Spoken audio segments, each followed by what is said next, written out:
Assalamualaikum warahmatullahi wabarakatuh. Pada video pembelajaran kali ini, matematika peminatan, kita akan membahas bab yang kedua, yaitu rumus-rumus trigonometri. Nah, untuk matematika peminatan, kita ada 4 bab yang akan kita pelajari. Yang pertama, persamaan trigonometri, ini sudah kita selesaikan. Yang kedua, rumus-rumus trigonometri yang akan kita bahas sekarang. Yang ketiga, persamaan lingkaran, dan yang keempat, suku banyak atau polinomial. Nah, langsung saja kita akan membahas bab yang kedua, yaitu rumus-rumus trigonometri.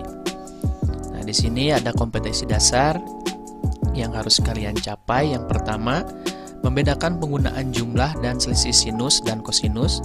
Yang kedua, menyelesaikan masalah yang berkaitan dengan rumus jumlah dan selisih sinus dan kosinus. Nah, pengalaman belajar yang akan kalian alami, yang pertama, mengamati dan mengidentifikasi fakta pada rumus jumlah dan selisih sudut dan kosinus, rumus sudut ganda, serta masalah yang terkait. Yang kedua, menggunakan rumus jumlah dan selisih sinus dan kosinus maupun rumus ganda untuk menghitung sinus dan kosinus sudut tertentu. Yang ketiga, menurunkan rumus jumlah dan selisih sinus dan kosinus. Yang keempat, menggunakan rumus penurunan dari rumus jumlah dan selisih sinus kosinus. Yang terakhir, menyajikan penyelesaian masalah yang berkaitan dengan rumus-rumus trigonometri. Dan inilah poin-poin yang harus kalian kuasai dan yang kalian nanti akan pelajari. Nah, yang pertama untuk rumus-rumus trigonometri, yang pertama ada rumus jumlah dan selisih sudut. Nah, rumus jumlah dan selisih sudut ini digunakan jika kalian menemukan sudut yang bukan sudut istimewa. Nah, yang kalian pelajari kan kemarin sudut-sudut istimewa, contohnya 30, 45, 60, dan 90. Nah, ini gampang untuk dihitungnya karena sudah ada tabelnya ya. Nah, bagaimana jika sudut atau nilai dari sin, cos, atau tan tersebut bukan sudut istimewa, tetapi sudut tersebut bisa kita pecah atau bisa kita dapatkan dari sudut-sudut istimewa. Nah, contohnya untuk mencari sin ya. Untuk mencari sin, alfa ditambah atau dikurang beta, rumusnya seperti ini. Untuk pertambahan, sin alfa tambah beta sama dengan sin alfa kali cos beta tambah cos alfa kali sin beta. Yang kedua, untuk pengurangan sama tetapi ininya dikurang ya. Nah, ini untuk sin. Nah, untuk cos, alfa ditambah atau dikurang beta, sini rumusnya cos alfa kurang beta, yaitu cos alfa kali cos beta tambah sin alfa kali sin beta. Untuk pertambahannya juga sama ya, tetapi ininya dikurang. Ya, untuk dikurang ditambah, kalau tambah dikurang. Seperti itu. Kalau untuk cos. Untuk tan, alfa tambah atau kurang beta, rumus tambahnya seperti ini. Tan alfa tambah tan beta per 1 kurangi tan alfa kali beta. Untuk pengurangan sama, tetapi tandanya dibalik. Ini dikurang, ini ditambah. Nah, untuk lebih jelasnya, kita langsung ada sebuah contoh. Sini contoh pertama. Hitunglah nilai sin 75 derajat tanpa menggunakan kalkulator atau tabel trigonometri. Nah, 75 derajat kan bukan sudut istimewa, tetapi 75 derajat ya bisa kita uraikan atau bisa kita dapatkan dari sudut-sudut istimewa maupun ditambah atau dikurang. Nah, kira-kira 75 derajat dari sudut-sudut tersebut, misalkan ya, di sini ada 0, 30, 45, 60, 90. Cari dua sudut yang membentuk 75 derajat, maupun dikurang maupun ditambah, kira-kira berapa ya dari sudut-sudut istimewa ini. Ya, contohnya misalkan kita dapat 45 dan 30.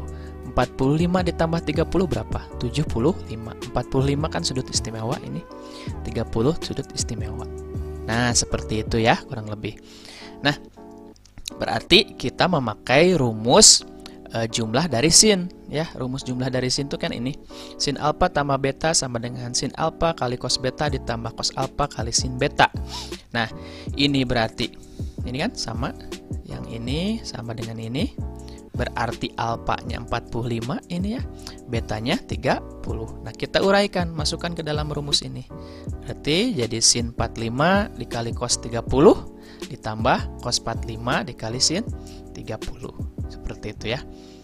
Nah, hasilnya sin 45 itu setengah akar 2 cos 30 itu setengah akar 3 ya di sini. Cos 45 ini cos 45 setengah akar 2 sin 30 setengah. Terus kita kalikan ya. Setengah kali setengah seperempat. Akar 2 kali akar 3 akar 6. Berarti ini seperempat akar 6. Terus ini setengah kali setengah seperempat akar 2. Seperti itu. Karena ini mengandung seperempat dua-duanya, kita bisa keluarkan seperempatnya dalam kurung 1/6 tambah akar 6 tambah akar 2. Nah, seperti itu ya langkah-langkah untuk menyelesaikannya. Jadi hasil dari sin 75 derajat itu seperempat kali akar 6 tambah akar 2. Nah, contoh selanjutnya. Nah, untuk cos 15 ya, kita cari dua buah sudut bila ditambahkan atau dikurangkan hasilnya 15 ya dari sudut istimewa ya 30, 0, 45, 60 dan 90. Kira-kira dari sudut berapa saja sehingga nanti kalau ditambah atau dikurang menghasilkan 15. Karena ini 15 sudutnya kecil berarti kemungkinan dikurangkan ya. Nah, Bapak memilih 60 kurangi 45. 60 kurangi 45 kan 15. Atau ada lagi boleh, misalkan kalian mau memilih 45 derajat kurangi 30 derajat. Ini juga sama ya, 45 kurangi 30 kan 15. Sama, boleh, sama saja yang mana ya. Bapak di sini memilih 60 kurangi 45. Berarti kita memakai rumus selisih sudut yang kosinus pengurangan ya. Rumusnya kan kosinus alfa kurangi beta, yaitu cos alfa kali cos beta ditambah sin alfa kali sin beta. Nah, berarti di sini 60 sebagai alfanya, 45 sebagai betanya. Kita tinggal masukkan ke sini. Jadi cos 60 ya, cos 45 sin 60 sin 45. Terus cari ya cos 60 berapa ya. Ini kan sudut istimewa nih semuanya. Berarti kalian harus sudah dihafal ya. Cos 60 berapa? Cos 60 setengah cos 45. Nah, ini cos 45 setengah akar 2 ditambah sin 60 setengah akar 3 ya. Terus sin 45 setengah akar 2. Nah, terus kalikan. Setengah kali setengah seperempat, berarti seperempat akar 2. Ini setengah kali setengah berarti seperempat. Akar 3 kali akar 2 akar 6. Jadi hasilnya seperempat. Akar 4 ini seperempat akar 6. Nah, karena dua-duanya mengandung akar seperempat, berarti kita bisa keluarkan. Nah, jadi hasilnya seperempat dikali akar 2 tambah akar 6. Nah, jadi untuk nilai cos 15 itu hasilnya seperempat akar 2 ditambah akar 6. Nah, seperti itu. Contoh yang ketiga.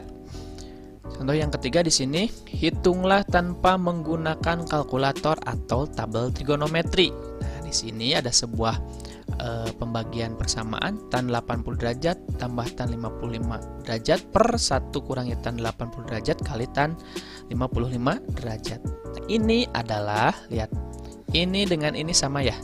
Nah, ya. Tan alfa tambah tan beta. Alfa dan beta itu sebagai sudut. Nah, di sini sudutnya berarti alfanya 80, betanya 55 ya. Berarti kesimpulannya kalau ini dibalik ya.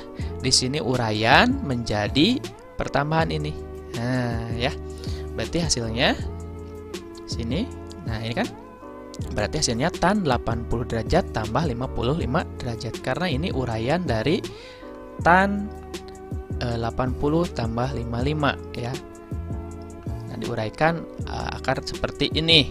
Nah, yang ditanyakan berapa? Berarti tan 80 tambah 55 berapa? Tan 135. Nah, ini balik lagi ke pertemuan awal yang sudah Bapak kita bahas. Tan 35 itu berada di kuadran berapa? Ya, sudut 135 derajat itu berada di kuadran kedua. Nah, di sini kuadran kedua. Ini kan kuadran 1 0 sampai 90. Nah, 90 sampai 180 yaitu di kuadran 2. Kuadran 2 nilai tan apa? Negatif ya. Negatif. Terus kita untuk mencari nilainya bagaimana? Ini kan 180. Berarti 180 dikurangi berapa kurangnya dari 135? Yaitu 45 ya. 180 kurangi 45 kan 135. Berarti 180 kurangi 45. Berarti hasilnya min tan 45. Tan 45 kan udah sudut istimewa, yaitu hasilnya 1. Karena berada di kuadran 2 berarti negatif 1. Jadi nilai dari persamaan ini ya, tan 80 derajat plus tan 55 derajat per 1 kurangi tan 80 derajat kali tan 55 derajat hasilnya negatif 1. Nah, seperti itu. Nah, di sini kalian coba tugas kelima ya. Kalian kerjakan, di sini ada 3 soal. Berapakah nilai dari sin 15, cos 165 dan tan 105?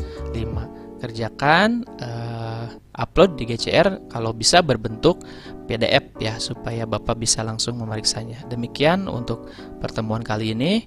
Wassalamualaikum warahmatullahi wabarakatuh.